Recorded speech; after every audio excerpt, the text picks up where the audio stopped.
Salut Marc, Salut. qui es-tu? Alors, je m'appelle Marc Voumard, je travaille chez Advent, je suis responsable produit. Mmh. C'est moi qui m'occupe de faire toutes les démos des produits, notamment d'Archicad, notre logiciel phare. Le BIM pour toi, c'est quoi? Le BIM pour moi, c'est c'est une nouvelle méthode qui est plus si nouvelle, parce que ça fait quand même un petit moment qu'on en parle. Moi, dans mon domaine, hein, dans le domaine du logiciel, c'est vrai que c'est le domaine précurseur parce qu'il faut amener ça aux clients. C'est vrai que les architectes ou les ingénieurs peuvent trouver ça nouveau, Mmh. un peu abstrait, mais nous, voilà, ça fait 30 ans qu'on en parle. Alors moi pas, du mon âge. Il y a 30 ans, j'étais déjà né, mais je savais pas ce que c'était le BIM. Mais Ouais. pour moi, c'est quelque chose d'inévitable à l'avenir pour le bâtiment. Pourquoi tu présentes le sujet à la conférence BIM? Alors, bon, Advent, on est partenaire depuis longtemps de la conférence BIM, donc voilà, il fallait apporter aussi son expérience. Et là, aujourd'hui, je suis venu faire le porte-parole d'un de nos clients qui est un petit peu moins à l'aise sur scène, mais Mmh. qui avait néanmoins des projets intéressants à présenter. Donc, je suis venu parler de cette success story d'un de nos clients avec un partenaire. Et en 3 mots, ta présentation c'est? Alors, c'est l'utilisation des technologies de nuages de points. Oui, C'est un peu comme le BIM, ça existe depuis longtemps, mais on commence à l'utiliser maintenant. oui. Pour la rénovation de bâtiments, en fait. Ça change la vie des gens qui font des relevés.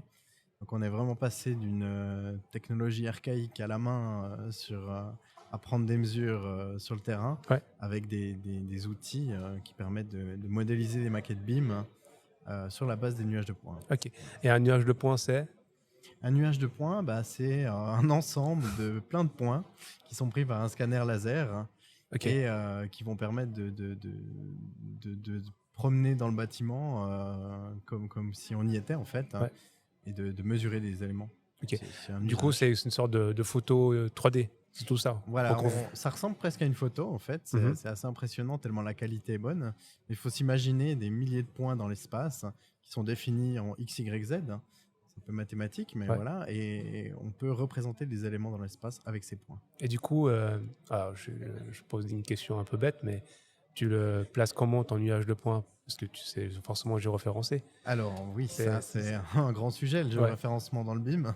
oui, Ben, le nuage de points, en fait, il a une origine, et oui. l'origine, elle doit être la même sur le projet de l'architecte. Et c'est à définir, en fait, entre les deux acteurs, ils doivent communiquer entre eux pour trouver l'origine qui n'est pas forcément géolocalisée, mais qui est proche du projet, du moins, pour que OK. ça se cale correctement. Après, Mmh. on vient géolocaliser le projet, l'architecte le fait dans son logiciel. Ah, c'est l'architecte qui, en tout cas pour ce projet-là, c'est Oui, l'architecte qui a fait oui, ça? dans cet exemple-là, oui. OK. Voilà. Parce que, enfin, d'habitude, c'est pas plutôt le géomètre qui devrait Oui, aussi? oui, mais c'est Mais pas forcément un géomètre qui va prendre un nuage de points non plus, hein. Il y en a qui le font, oui, mais il y a des sociétés qui font uniquement les nuages ouais, sans être géomètre. Et là, ben, on peut combiner les données qui viennent du géomètre avec un nuage de points qui viendrait de quelqu'un d'autre et mettre ouais, tout ça ensemble ouais. pour que OK, ça fonctionne. Ouais. OK. À ton avis, qu'est-ce qui a intéressé le public? Alors, à mon avis, les projets que j'ai présentés, ils sont petits.